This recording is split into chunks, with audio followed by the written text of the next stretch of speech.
One of the things is, James 3, 1 through 12. I'm not going to go through the whole thing because Pastor did a whole series on that and it was well. But he was saying you cannot tame the tongue. You cannot tame the tongue. I agree with that, but I believe you can train it. You know, you can find a way. It was one of the things that I found in this. You know, this is the Christian's owner's manual. You guys know that? Yeah. This is also something else. This is your weapon. You don't go into combat without a weapon. I don't want a team with me that don't have a weapon. If I'm going somewhere, I want you to be prepared to know what this is here. You got to really take time. Look through this because it will speak to you. Yeah, it will give you what you need to know the time you need it. You ever see a program, I don't know, especially the guys who come back from Afghanistan, Iraq, and they'll say, our convoy got hit, or we got into this firefight, and immediately my training took over. That's the key thing right there. My training took over. You run into something, your training ought to take over. Amen. Yes. You should be able to say, you know, I know exactly what this is. And I know exactly how to hit that. Yes. Okay, so these are the things you have to do. Watch what you say. During World War II, they used to have they had a saying, and I think,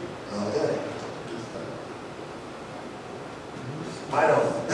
It's all right. They have a saying called loose lips sink ships. Regardless of how magical powers you think Satan has, he cannot read your mind. But he wants to get at me, and he's got one mission. And I know what it says in there, you know, the thief comes to steal, kill. But Satan's lazy. Satan wants you to kill yourself. All you've got to do is do one thing, and that is separate you from your faith. And you'll do the rest. We'll do it all the time. And how does he get to us? We tell him. Let me tell you how he does it. Now, I can only count for me, so I'm not going to point fingers at anybody else. I only know me. So I know how he can get to me. When I was young, anything that looked cute was in a skirt, man, oh man, I was chasing it. It was like, they would walk by and I go, whoo, my goodness gracious, oh my. Whoo, looked like two puppies fighting over the lake. And I just told him how to get to me.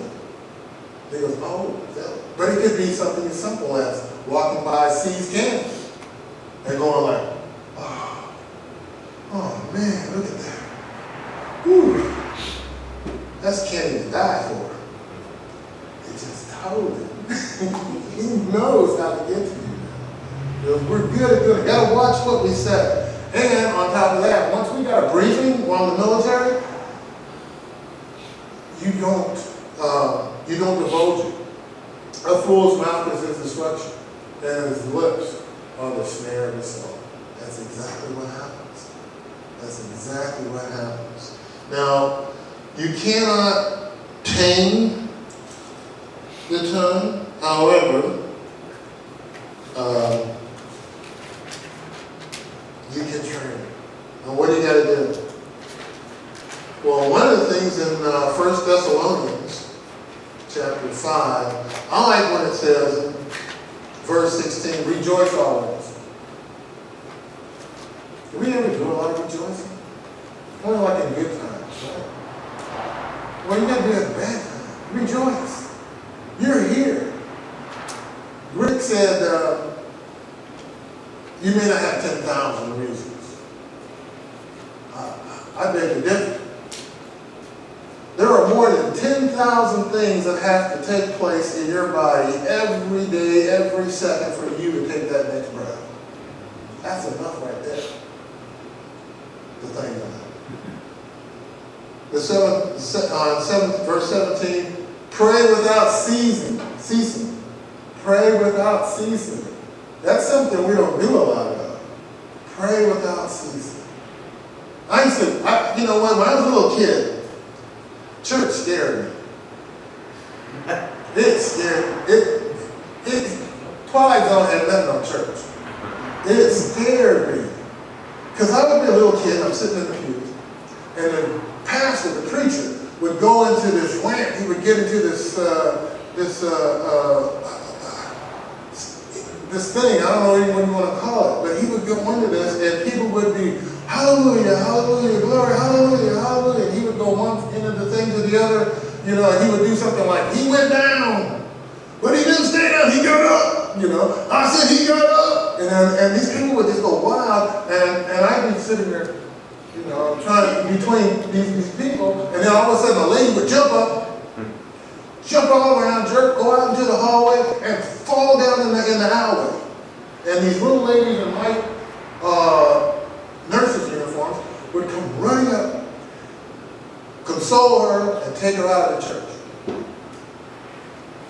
And I'd be like, who next? You know, who's next? Who's going to do that next? I don't know what's going on.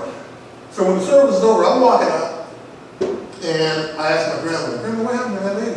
She said, she's all right. So, boy, why did she act like that? The Holy Spirit got on her. I said, well, I hope you don't get on me. I don't want to act like that. But that used to scare me. But when I would hear pray without ceasing, I can understand, how are you going to do that? I mean, how am I going to go to school? They're asking me to do something on mathematics or arithmetic. If I'm in the middle of praying, how am I going to continue to? And it's not so much about that, it's in your heart. It's in your heart. You know, that you want to. Yeah. You know, you got a second. Use it. You're in your car. Use it. You know, another thing about that tongue is, here we be saying, hallelujah, hallelujah, but on the way home, somebody cut you off, and it ain't even hallelujah. You know, all of a sudden you're saying something else. You know, and you gotta kind of watch that. I jump down to verse 22, and that's abstain from every form of evil. We can train it. We can train it. So, how do we gear up for this? How do we protect ourselves? I'd say Ephesians 6, and we start with verse 10. Finally, my brethren, be strong in the Lord and in the power of his might. Put on the whole armor of God. You know, when God tells you to put on some armor, I think we're going into harm's way. You don't put on armor to go to a picnic. You know, you don't put on armor, you know, we're not going to the ocean. We're not going on an excursion. We're going into harm's way. Put on the whole armor of God, that you may be able to stand against the wiles of the devil.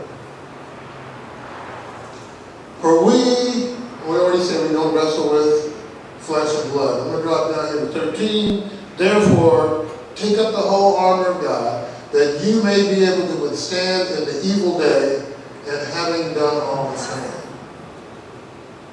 The evil day. That means it's coming. I mean, that's like saying, okay, you're going into a high LZ. Have your stuff around. Be ready. Stand therefore, having girded your waist with truth.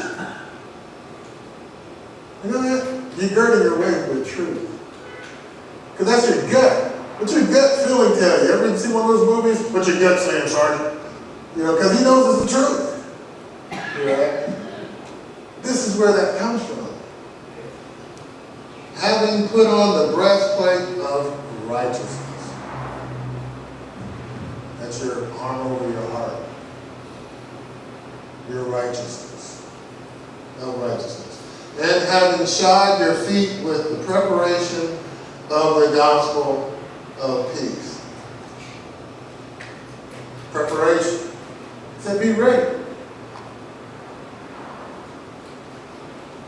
My people are destroyed for the lack of knowledge. I got a saying that I like to. They don't know, they don't know. And that's the truth. Sometimes, you can't sit there and argue because they don't know, they don't know. So we're here. This is what the connection is all about, to make that connection so that they get to know. Above all, I love that. Above all, taking the shield of faith with which you will be able to quench all the fiery darts of the wicked one. Your shield. Your shield of faith. You got to know that you know. That you know. And your know-knows. You got to know when you walk out that door, you can't go home and go fall asleep and start worrying about a bill. Me and Luann, bless her heart. You notice you can say anything bad to somebody as long as you put bless your heart in front of it. Luann, bless her heart. She works sometimes. She gets into this thing and it's like, I'm like, hey, it will be fine. It'll be okay. How do you know? Because I'm walking with God.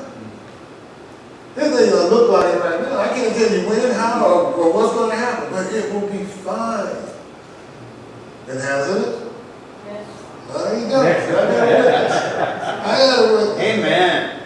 Yeah, she got my black eye now. Okay. And take up the helmet of salvation. Our salvation. Protect your head. Protect what you know.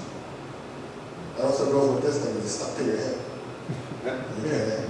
Protect your head. And the sword of the Spirit, of which is the Word of God. And you notice everything on there before that was all defense? It was all about the defense. And this is the offense. The Word of God. You got to have one of these. Back to Marines. I love Marines. When you get in the Marine Corps, they issue you a weapon. And they tell you, this is yours. And they've got a whole thing in their creed. They've got a whole spill there. One that says, this is my rifle. There are many like it, but this one is mine. I love it. This is my Bible. There are many like it, but this one is mine. And these things should be marked up. It should be marked up. You should be like, whoa, I got no place else to write. Or take a note on that. Because this is it. Folks, this is our lifeline. If Satan can separate you from this, he's got you. He's got you. When that flat tire goes out on the freeway, he's got you. But then when AAA says, I can't tow you in the middle of the rain because your stuff's too big, he's got you. When they say, no, this is the last day and we're going to cut this off, and you don't have this in you, he's got you. This is the connection. I am so excited about being here.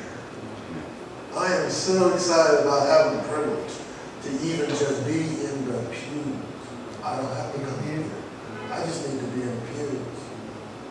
Because believe it or not, I do not take it for granted, because running this thing, and I've worked with this man for like a couple of weeks, just getting out and just seeing the inner workings of this thing.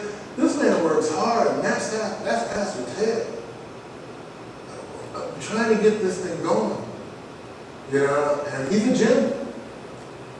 He needs to be appreciated. He's a gentleman. We are so blessed. So let's gear up, folks. Let's get this show on the road. And I thank you.